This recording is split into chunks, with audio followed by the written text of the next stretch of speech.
United States produces 100 billion plastic bags every year. It's really hard. I mean, it's actually not 100% known like what they're made out of. We know that they're made out of non-renewable resources. A lot of the time it's petroleum or natural gas. It's not always, like I said, 100% certain. Currently, only 3 to 5% of plastics are recycled. The other 95% end up in our landfills and in our oceans. How do plastic bags get to the ocean? Plastic bags actually, once they're in the ocean, they may float for a little while, but they actually usually sink. So we really have no idea how many are out there. There's lots of different kinds of plastic. So there's lots of kinds that float on the surface or kind of in between, in the middle. But those plastic bags, it seems like, are getting stuck along the way and kind of breaking down. And you see them a lot in like storm drains and sewer drains. I see them all over the side of the road on the highway, and they get in, they go into our rivers and then eventually make their way out to the ocean. We live on a really big watershed here. The Columbia watershed is like one of the largest watersheds in the world. I think it's the 5th. And so if your bag, you see them blowing around the streets. They're made out of a really light plastic, so they easily get blown in the wind and carried. So I think even when people aren't trying to litter them, I see it all the time in parks and whatnot, that they get blown by the wind, and there they are, sucked onto the side of the road, and then a few weeks later they might just be out in the river and eventually in the ocean. Plastics do not biodegrade, they photodegrade, which means that they break up into smaller and smaller pieces by UV rays. This means that virtually every piece of plastic that's ever been produced still exists in some form in our atmosphere today. A lot of that plastic is in the ocean, which is commonly mistaken for food by sea mammals and fish. And birds as well. A lot of fish and marine animals mistake those plastic bits for food or for plankton, the little teeny fish. And so when they eat them, bigger fish eat them and bigger fish eat them, and eventually we eat those big fish. And there's been a lot of kind of research and studies that have been showing that once ingested into the tissue, the plastic actually bioaccumulates in the species tissue, and then it's, as it's passed up into the food chain, we're eventually eating that. And so the toxins, the organic compounds and the pollutants in the plastics are probably making their way into our food chain eventually, and we don't really know the effects of this yet. It's way too new. It hasn't been happening for that long. Who is trying to stop this ocean pollution? The Surfrider Foundation is a non-profit organization dedicated to the protection and enjoyment of the world's oceans, beaches, and waves.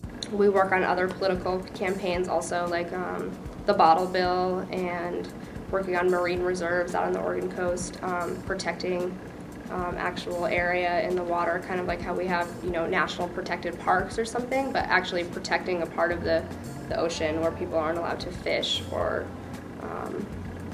so that we can help the more viable fish populations. And we also, what else we do?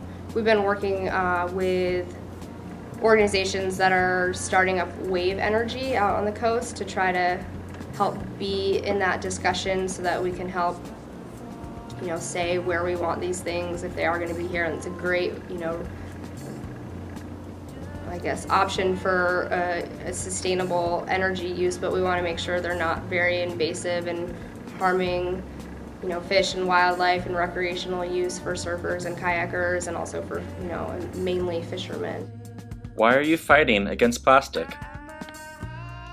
I'm from the mountains originally, so I always had this dream of becoming a beach girl. So I moved to Central America for a year and ended up running a surf camp on a beach, really protected. It was the national marine protected beach for leatherback turtles, where they're endangered, and was appalled at how much plastic I would find on the beach every day. I would walk it, I'd be surfing, I'd be swimming, and I'd see it in the ocean. And this was a pristine beach, like no one was there, and you weren't even allowed on it past 5 o'clock. So I was just often, stumped as to why there was so much plastic on this beach and where it was all coming from. Like every day there would just be more, with more of the waves and more of the rain. and really started to realize that it wasn't coming from those people or that country at all. It was coming from other countries and, you know, who knows where, and it was flowing onto these beaches. One of Surfrider's campaigns right now in the Portland chapter is Rise Above Plastics, which educates the public through stewardship actions such as beach cleanup and presentations to schools. Rise Above Plastics is kind of one of the big champion campaigns that we've been working on. And so we decided to pick a low-hanging fruit that we thought something that's easily obtainable that would make a really big impact on ocean water pollution. And so we kind of targeted the single-use plastic bag. And we've passed resolutions in a whole bunch of different cities and towns around Oregon that that area, those council members in that area are in support of the ban, of the statewide ban. Now it's grown to be a statewide ban. It's actually going into the Senate to be voted on this week. So we're really hoping it passes into the Senate. Who else is banning plastic bags? China as a country has banned single-use plastic bags. There's been a lot of countries. Italy was the most recent. I think they just did it in December or January. I know South Africa has banned plastic bags, lots of other countries in Africa, Ireland, and there's been lots of cities in the United States that have banned them.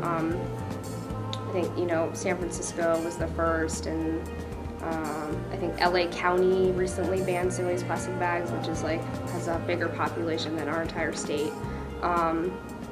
Washington, D.C. last year banned single-use plastic bags and imposed they didn't even ban it, they just imposed a 5-cent fee on plastic bags, and they saw within the first 10 months a 85% reduction in the amount of plastic bags that are distributed just in their tiny little area. And they also the city raised $1.9 million, and the money's going directly back into clean up the Anacostia River.